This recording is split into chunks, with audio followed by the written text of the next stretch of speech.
Hey, Washington Commanders fans. I have two crucial pieces of news you need to know before the game against the Vikings, and I assure you that every word will help you understand exactly where we went wrong and what we can expect moving forward. The first brings extremely bold predictions for the Week 14 matchup, including specific player performances that could determine the outcome, and the second deeply analyzes the culprits behind the painful loss to the Broncos that still stings. And, of course, don't forget to hit the like button. It's just one click, and it helps me a lot. Let's start by talking about the bold predictions for the game against the Vikings this Week 14. While the Washington Commanders deal with yet another tough and painful defeat, the Minnesota Vikings await the return of the troubled J.J. McCarthy, who has been terrible. And here are the bold predictions for the Week 14 clash between the Commanders and the Vikings that might surprise a lot of people. The Commanders, with 3 wins and 9 losses, will visit the Vikings, who come in with a record almost as bad as ours with 4 wins and 8 losses. Both teams are in terrible shape, but at least one of them will come out victorious this week unless there is an unlikely tie. The first bold prediction is that Terry McLaurin will have a huge game with over 80 receiving yards against the Vikings. There's no way McLaurin can make up for all the time he missed this season due to injuries, and he has clearly hurt the team with his refusal to participate in preseason games for self-preservation.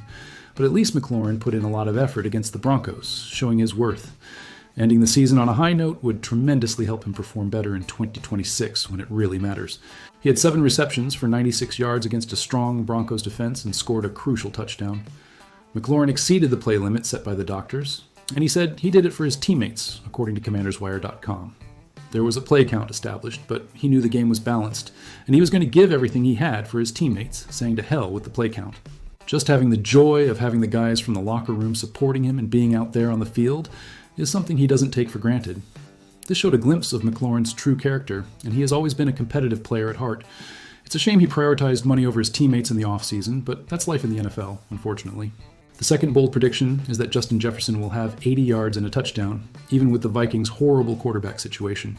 The Vikings will surely make life difficult for Marcus Mariota, and it's almost certain that Mariota will throw an interception against the Vikings' clever defensive schemes.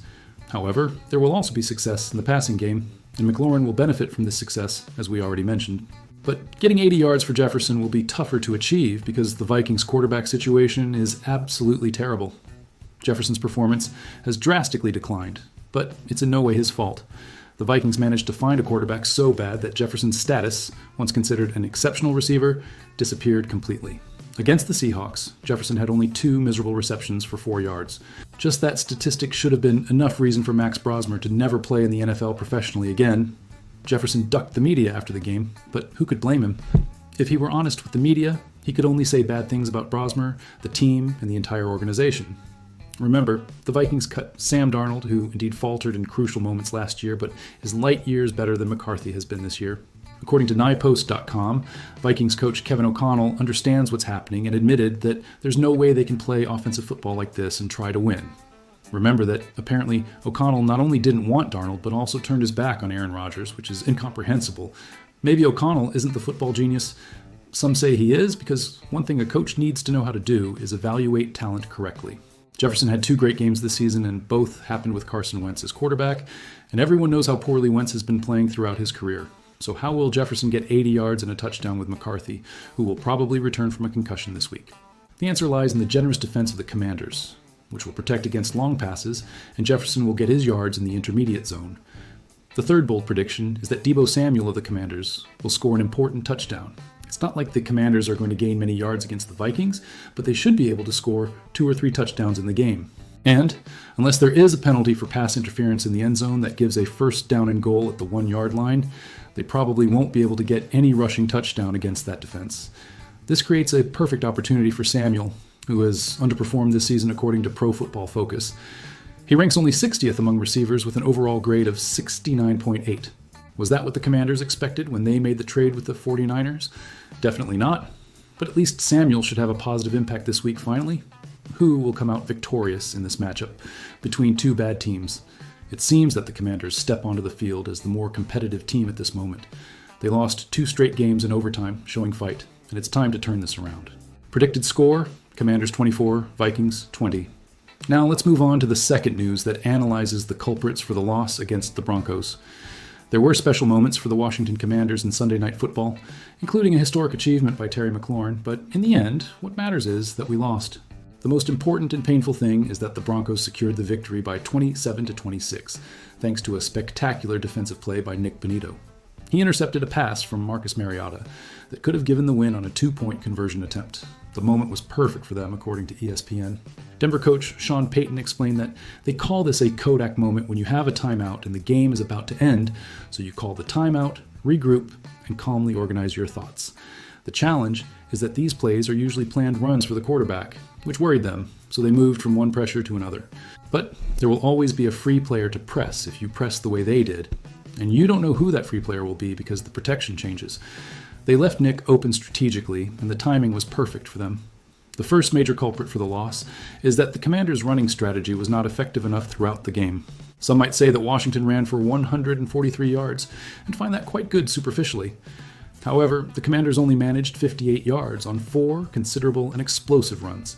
This means that the remaining 29 attempts yielded only 95 miserable yards with an average of 3.3 yards per carry, which is terrible. The Commanders often found themselves in unfavorable first down and long-distance situations due to short gains that didn't help.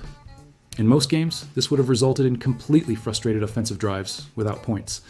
This is especially true with Mariota as quarterback, who does not have the same capability as Daniels.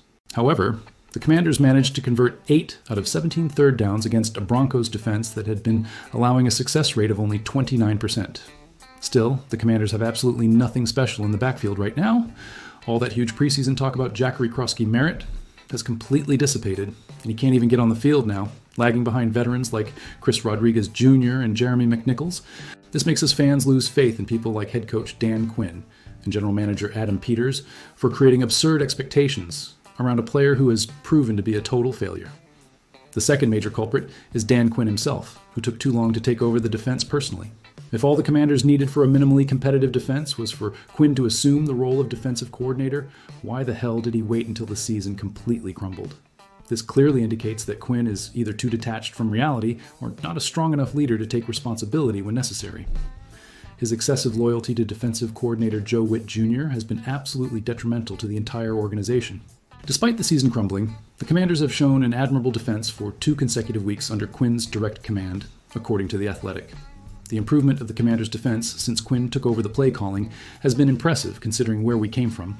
Practically the same roster that couldn't stop anything a few weeks ago performed very well in the overtime loss against the Miami Dolphins and made crucial plays against Denver as well. Quinn stated that his team showed a lot of character in defeat, saying he hates the result but loved the fight. Frankly, everything indicates that Quinn's best role continues to be that of defensive coordinator. He performed exceptionally with the Falcons before the collapse in the 2016 Super Bowl and repeated it last year with the Commanders in the season that led them to the NFC Final. It is clear that the man knows how to coach defense, but his leadership as head coach needs to be seriously questioned. The third culprit is the disastrous roster construction that will take years to unravel. Quinn is part of a disastrous roster construction that will take years to completely unwind. The Commanders went all in on veterans in 2025, and nearly all of those guys will be useless in 2026.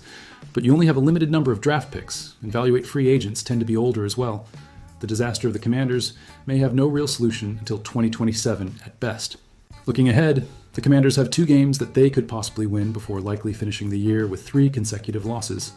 If this happens, they will end up with a record of 5 wins and 12 losses, and be in a not-so-promising position in the draft.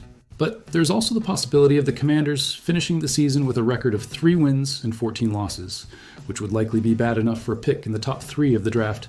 And since they already have the quarterback they want in Jaden Daniels, they might be able to find a dynamic player capable of playing both running back and wide receiver to help Daniels succeed in 2026. So the final question I leave you with is, considering my bold predictions that we will beat the Vikings 24-20 with McLaurin, Jefferson, and Deebo Samuel all having solid games, and considering the 3 main culprits for the loss against the Broncos, which include ineffective rushing strategy, Quinn taking too long to take charge of the defense, and the disastrous roster construction. Do you really think we have a chance of beating the Vikings and starting a run, or are these predictions overly optimistic and the reality is that we'll continue losing until the end of the season?